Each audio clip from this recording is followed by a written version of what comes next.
அதாவது மனிதனுடைய உள்ளம் ருபூபியத்தை இயல்பாக ஏற்றுக்கொண்டிருக்கிறது. தனது விஷயங்களை தான் மனிதன் பொறுப்பெடுக்காத, மனிதனுடைய பொறுப்புக்கு உட்படாத எத்தனையோ விஷயங்களை இன்னொருத்தன் பொறுப்பெடுத்திருக்கிறான் மனநிலையில தான் மனிதன் என்ன செய்கிறான் இருக்கிறான்.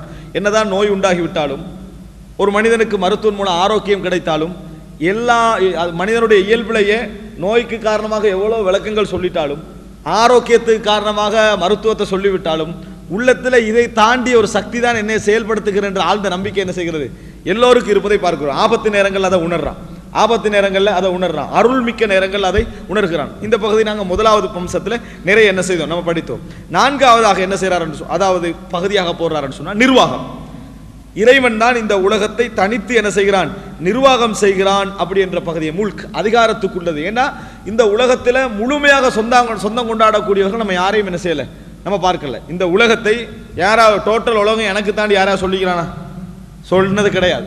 டோட்டல் உலகம் எனக்கு தான், அந்த சந்திரமண்டலம் நம்மளுக்கு தான் சொந்தம் என்னது யாரும் சொன்னது கிடையாது. ஆனா குர்ஆன் எடுத்தீங்கன்னு சொன்னா அந்த சராசரங்களை ஒருத்தன் என்ன செய்யறான், எனக்கு சொந்தம்ன்றான், எனக்கு சொந்தம்ன்றான். இந்த உலகத்துல யாரும் அதை சொன்னது கிடையாது.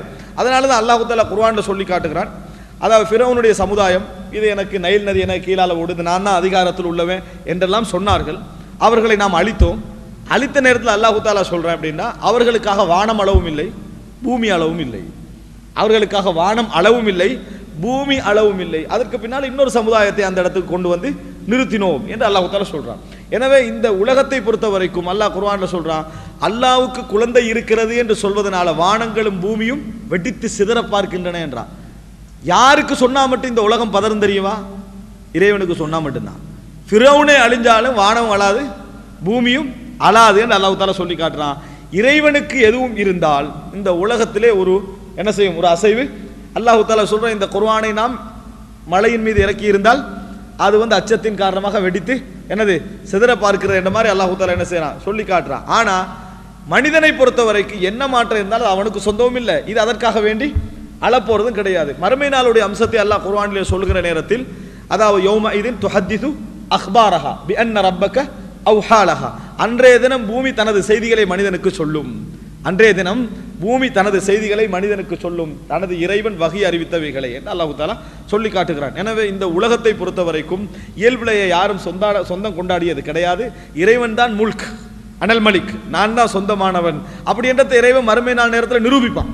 வானங்கள் பூமி எல்லாவற்றையும் கையிலே எடுத்து இறைவன் கேட்பான், ஐனல் ஜப்பாரூன் அடக்கி ஆண்டவர்கள் எங்கே, ஐனல் முத்தக்கப்பிரூன் பெருமை அடித்தவர்கள் எங்கே, அனல் மலிக் அனல் முத்தக்கப்பிர் நான் தான் மன்னன், நான் தான் பெருமைக்குரியவன். அப்படி என்பதை இறைவன் நிரூபிப்பான் என்ற செய்தியை நாம் பார்க்கிறோம். இந்த 4 விஷயத்தையும் சேர்த்து அல்லாஹ் தஆலா சூரா யூனுஸ் 31, 32 சொல்றான். இப்ப சொன்ன இந்த 4 இருக்குது, இந்த 4ஐயும் அதாவது சூரா யூனுஸ்ல 31, 32 அல்லாஹ் தஆலா சொல்லி காட்டுகிறான். 4 அம்சங்கள்.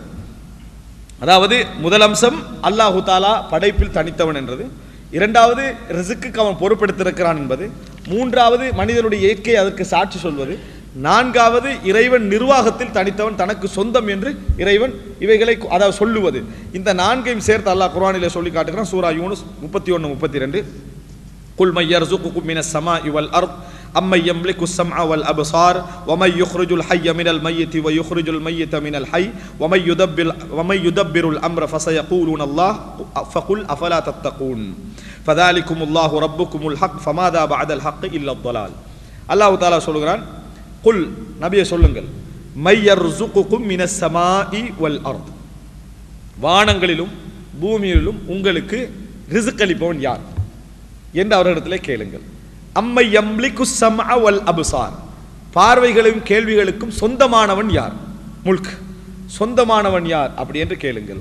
வமை யுக்ரிஜுல் ஹய்ய மினல் மய்யித் வ யுக்ரிஜுல் மய்யித்த மினல் ஹய், இது நிர்வாகம். அதாவது இறந்தவற்றிலிருந்து உயிருள்ளவற்றையும் உயிருள்ளவற்றிலிருந்து இறந்தவற்றையும் எடுப்பவன் வெளியேற்றுபவன் யார்.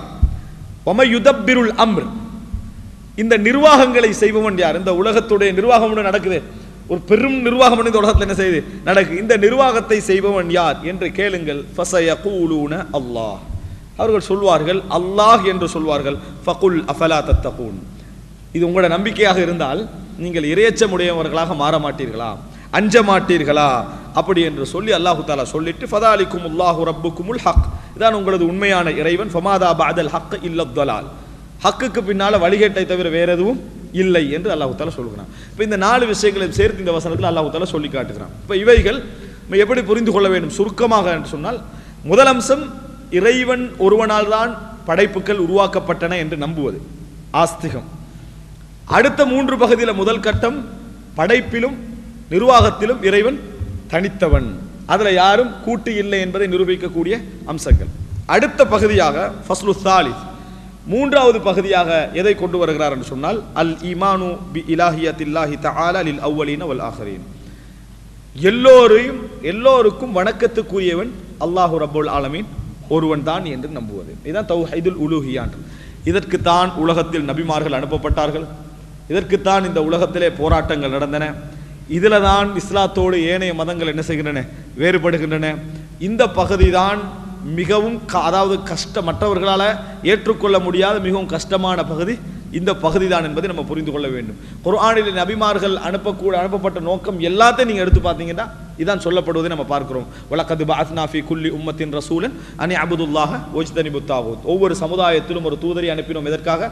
இறைவனை மாத்திரம் வணங்குங்கள், தாகூத் வழி தவறியக்கூடிய எதையும் நீங்கள் என்ன செய்ய வேண்டாம், வணங்க வேண்டாம், தவிர்த்து நடவுங்கள் என்று சொல்லத்தான் என்ற இந்த பகுதி. இப்போ இந்த பகுதியில் இவர் பலவிதமான ஆதாரங்களை என்ன செய்கிறார், அதற்காக கொண்டு வருகிறார். ஒன்று அக்லியத்தான ஆதாரம், சிந்தனை ரீதியான ஆதாரங்கள் என்ற பகுதி. இந்த சிந்தனை ரீதியான ஆதாரங்கள் என்ற பகுதியை நான் தவிர்க்கிறேன் சொல்லாமல்.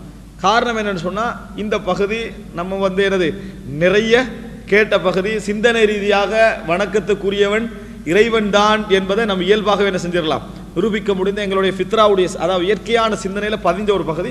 அவர் அதில் சுருக்கமாக தான் கொண்டு வரார், மிக விரிந்த பகுதிகள் என்ன செய்யலை அதில் கொண்டு வரல.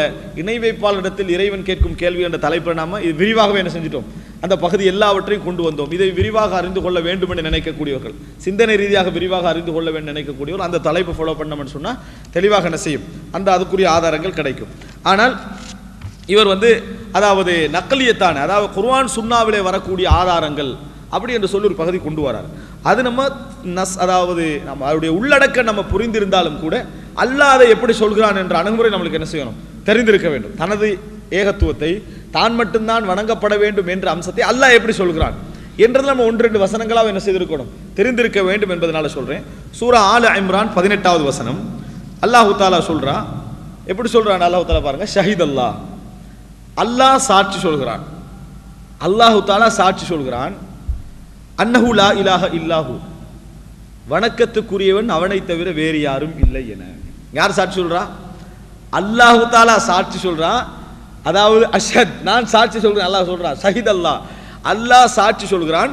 அன்னஹு லா இலாஹ இல்லாஹு, வணக்கத்துக்குரியவன் அவனை தவிர வேறு எவரும் இல்லை. குல் ஐயு ஷைஇன் அக்பரு ஷஹாதா, அதாவது அல்லாஹு தாலா குர்ஆன்ல சொல்றான், ஷஹாதத்திலேயே சாட்சியிலேயே எது மிகப்பெரியது என்றால் அல்லாஹ் தான். குர்ஆன் அல்லாஹு தாலா சொல்றான். எனவே அல்லாஹு தாலா சாட்சி சொல்கிறான், வணக்கத்துக்குரியவன் அவனை தவிர வேறு யாரும் இல்லை. வல் மலாயிகா, அடுத்ததாக யாரு? மலக்குமார்கள் சாட்சி சொல்கிறார்கள், வணக்கத்துக்குரியவன் அல்லாஹ்வை தவிர வேறு யாரும் இல்லை. வ உலுல் இல்ம், உலுல் இல்ம் என்பவர்கள் அறிவு உடையவர்கள், இல்ம் கொடுக்கப்பட்டவர்கள், வணக்கத்துக்குரியவன் அல்லாஹ்வை தவிர, வணக்கத்துக்கு தகுதியானவன் அல்லாஹ்வை தவிர வேறு யாரும் இல்லை என அவர்கள் சாட்சி சொல்கிறார்கள். காயிமம் பில் கிஸ்த், காயிமம் பில் கிஸ்த், நீதியான சாட்சியாக. சாட்சி என்றது எப்படின்னா காயிமம் பில் கிஸ்த், கிஸ்த் என்றது என்னது, நீதி. நீதியான சாட்சியாக அவர்கள் சாட்சி சொல்கிறார்கள். லா இலாஹ இல்லா ஹுவல் அசீசுல் ஹக்கீம், வணக்கத்துக்குரிய நாயன் கண்ணியமிக்க அந்த அதாவது ஞானமுடைய அவனை தவிர வேறு யாரும் இல்லை என்று அவர்கள் சாட்சி சொல்கிறார்கள். முதலாவது அல்லாஹ், இரண்டாவது மலக்குமார்கள், அடுத்ததாக அறிவு கொடுக்கப்பட்டவர்கள், இவர்கள் எல்லோரும் வணக்கத்துக்குரியவன் அல்லாஹ்வை தவிர வேறு யாரும் இல்லை என சாட்சி சொல்கிறார்கள் என்று அல்லாஹ் தஆலா சொல்றான். இந்த ஷஹாதா இருக்குது, அல்லாஹ் தஆலா சொல்றான், இந்த ஷஹாதா, இந்த ஷஹாதாவுடைய பெருமதி, இந்த ஷஹாதாவுடைய அர்த்தம், இந்த ஷஹாதாவுக்கு பின்னணி, இவைகளெல்லாம் எங்களுக்கு இந்த உலகத்தில் நம்ம இஸ்லாமிய மார்க்கத்தை ஏற்றுக்கிறோம், அதனால் நம்ம புரிஞ்சு கொள்றோம். ஆனால் இந்த ஷஹாதத்துடைய முழுமையான பெருமதியை மறுமை நாளில் என்ன செய்வார்கள், இறை நிராகரிப்பாளர்கள் அதை உணர்வார்கள். ஏன்னா அந்த இடத்துல தான் ஹாலிக்குக்கும் ஹல்குக்கும் இடையிலான தொடர்பு வெளிப்படையாக விளங்கக்கூடிய காலம் அது, படைத்தவனுக்கும் படைப்புக்கும் இடையிலான தொடர்பு. ஏன்னா அல்லாஹு தாலா கேட்பான், இணை வைத்து நரகம் போகின்றவன்ட்டு அல்லாஹு தாலா கேட்பான். கேட்கிற நேரத்தில் எப்படி இறைவனே நம்ம வந்து என்ன நினைக்கிறோம்னு சொன்னா, அதாவது நம்ம சிந்தனை இயல்பா எப்படி பதிஞ்சிக்கன்னா, முஸ்லிம்கள் நாளை மறுமையில ஏகத்துவத்தோட வாரவங்க. அப்ப அதனால இறைவன் வந்து அவர்களுக்கு நெருக்கமாக இருப்பான். அதற்காக வேண்டி ஏனைய படைப்புகள் இறைவனை விட்டு தூரமாக இருப்பாங்கன்னு அர்த்தம் அல்ல.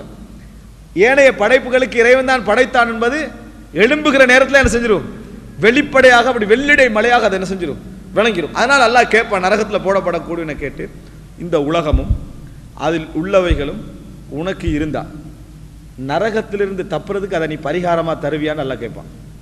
நரகத்திலிருந்து தப்புறதுக்கு அதை வந்து நீ பதிலாக தருவியா அப்படின்னு கேட்பான். அவன் ஆமட்டு சொல்லுவான்.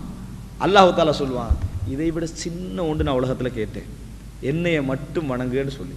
நீ அதை ஏற்றுக்கல. இதை விட மிக சிறிய ஒன்றை தான் நான் கேட்டேன், என்னை மட்டும் வணங்குன்னு நான் கேட்டேன், நீ அதை என்ன செய்யலை, ஏற்றுக்கொள்ளவில்லை. அதனால உங்களுடைய எதுவுமே இன்றைக்கு என்ன செய்யப்படாது, ஏற்றுக்கொள்ளப்பட மாட்டான்னு அல்லாஹ் தாலா சொல்லுவான். அப்போ அல்லாஹ் தாலா பேசுகிற இந்த அம்சம் இருக்கிறதே, அவனுக்கு அந்த ஷஹாதா எவ்வளோ அழகாக விளங்கும், எவ்வளோ தெளிவாக விளங்கும். அல்லாஹ் தாலா அதை கேட்பான். இப்படி கேட்டு நடக்கும் இடத்துல நம்ம என்ன செய்கிறோம் பார்க்கிறோம். அதனால தான் அதாவது மிகப்பெரிய நாளை மறுமையில் ஒரு மனிதன் இறைவன்ல ஆசை வைக்கக்கூடிய, இறைவனுடைய தயவை எதிர்பார்க்கக்கூடிய ஒரு மிகப்பெரிய பகுதியாக அது இருக்கும் தெரியுமா, ஏகத்துவம் தான் இருக்கும். இறைவனை மட்டும் வணங்கிட்டு போறவங்க இருக்கிறாங்களே, அவங்க வந்து பாவம் செய்திருந்தாலும் அல்லாஹு தாலா அவர்களுக்கு தண்டனை எழுதி இருந்தாலும், அல்லாஹு தாலாவுடைய தண்டனை பயந்தவர்களாக வாழக்கூடியவர்கள் நரகத்தை எந்த வகையில் நினைக்க கூடாது. ஆனாலும் அவர்கள் ஆசைப்படுவதற்கு ஒரு வழி எது இருக்குது, தௌஹீத், ஏகத்துவம் என்ற வாசல் தான். அதனால நான் பார்க்குற ஒரு அறிஞர் சொல்றாரு, யா அல்லாஹ், நீ எங்களுக்கு ஏவியதில் மிகப்பெரிய ஏவலில் நாம் உனக்கு வழிபட்டிருக்கிறோம். எது, யாரையும் இணை வைக்காதே எனக்கு அப்படின்னு நீ சொன்னாய், அதில் நான் உனக்கு கட்டுப்பட்டு தான் இருக்கிறேன். அதில் நாங்கள் என்ன செய்ய, நீ ஏவுதில்லையே அதான் மிகப்பெரியது, கட்டுப்பட்டிருக்கிறோம். நீ தடுத்தவைகளில் மிகப்பெரிய தடையை நாங்கள் விலக்கி இருக்கிறோம். அது என்ன, நீ சிறுக்கு செய்யாதேன்னு சொன்னாய், அதை செஞ்சிருக்கிறோம், அதை தவிர்த்திருக்கிறோம். அதற்கு இடைப்பட்டதுடைய எங்கள் பாவங்களை மன்னித்தருள்வாயாக. அதுக்கு இடைப்பட்டதுல எமது பாவங்களை மன்னித்தருள்வாயாக. நீ கட்டளையிட்ட பெரிய கட்டளையை நம்ம ஃபாலோ பண்ணிக்கிறோம், நீ தடுத்த பெரிய தடையை நம்ம வாழ்க்கையில் என்ன செய்திருக்கிறோம், தவிர்த்திருக்கிறோம். அதுக்கு இடைப்பட்டவைகளை மன்னித்தருள்வாயாக. அப்படின்னா என்ன சொல்ல வராருன்னு சொன்னா, பாவம் செய்யலாம் என்பதற்காக அல்ல, இது ரெண்டுடைய அலுமத், அதான் உயர்ந்த தன்மை. அதைத்தான் அல்லாஹ் தாலா இந்த இடத்துல என்ன செய்யறான், ஷஹாதான்னு சொல்லி காட்டுறான். மறுமை நாள் இது வெளிப்படையாக என்ன செய்யும், அது புரியும் என்பதை நாங்கள் புரிந்து கொள்ள வேண்டும்.